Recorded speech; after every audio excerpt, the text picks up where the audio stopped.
Interest rate deductions on mortgages are a common practice in some European countries and in the US, but it's a big policy move here.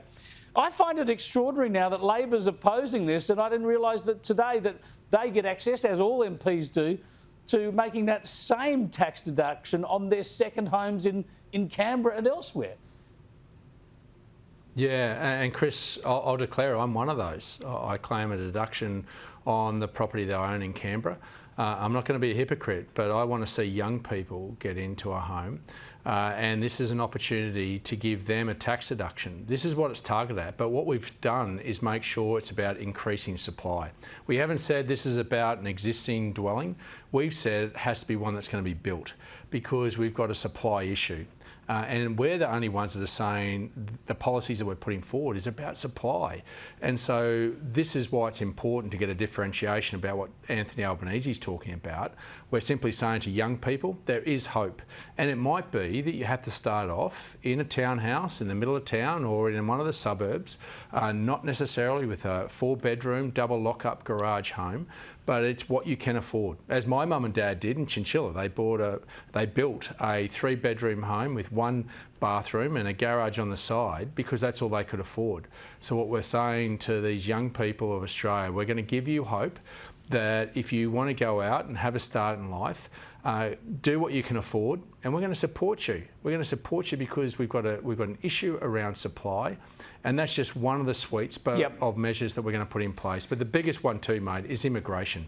Until we get immigration under control, we are tinkering at the edges, and we are going to be the ones that have the courage to face into immigration. We can't bring in 1.8 million people, and the people we do bring in this country, we are giving the biggest prize we can give to any person on this planet, a ticket to Australia. So why wouldn't we bring in some plumbers, some electricians, some tilers and some roofers to build supply rather than dog groomers and martial arts instructors? Yes, this crowd has prioritised. I mean, we just got to get back to common sense, and it doesn't necessarily have to cost you a lot of money, but we've got to give young people some hope. We sure do, but I want to focus on this hypocrisy because there will be plenty of Labor politicians who enjoy that deductibility of interest payments on their second homes in Canberra, yet they pretend that sort of deductibility is unaffordable and unworkable to give that to first home buyers to give them a head start.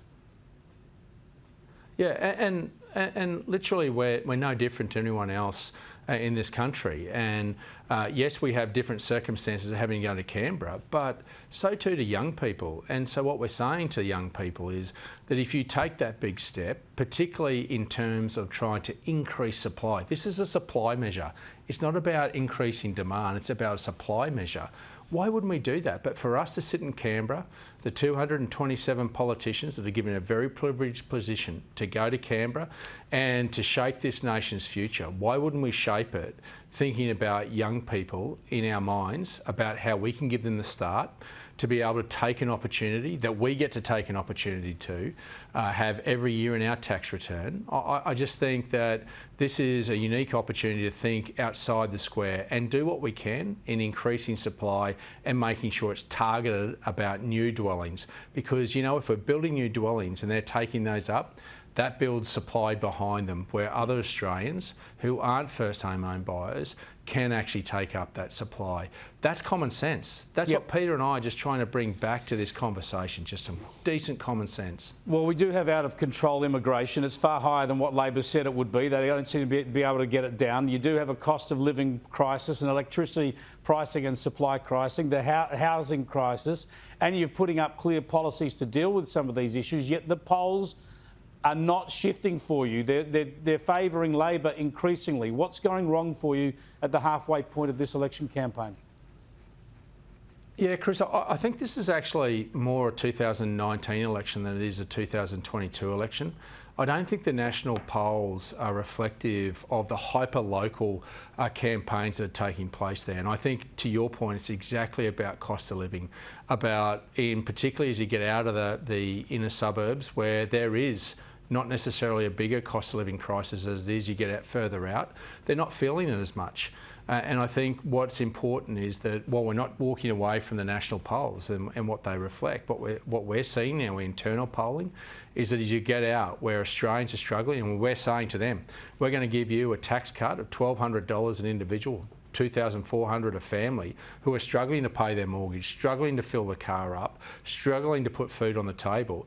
We're going to give them a tax cut, but we're also going to say to every Australian that drives a car, every time you fill it up, you're going to fill up and save, on average, $14 every time you do that. That goes back into your pockets, but that's before you talk about business. Business being able to save out of their wallets and be able to drive down your cost of living. We've just simply got to talk about the here and now and our legacy about saying we're going to face into the economy's problem. Energy is the economy, and unless you're prepared to fix that with taking Australian gas and let Australians use it first, because Anthony Albanese was part of the government that sold it all out of this country and didn't let us to use it first, and then have nuclear energy come in, we are kicking this problem down the road that costs you $7 billion already. David Littleproud, thanks so much for joining us. We are out of time. David Littleproud there, the Nationals leader.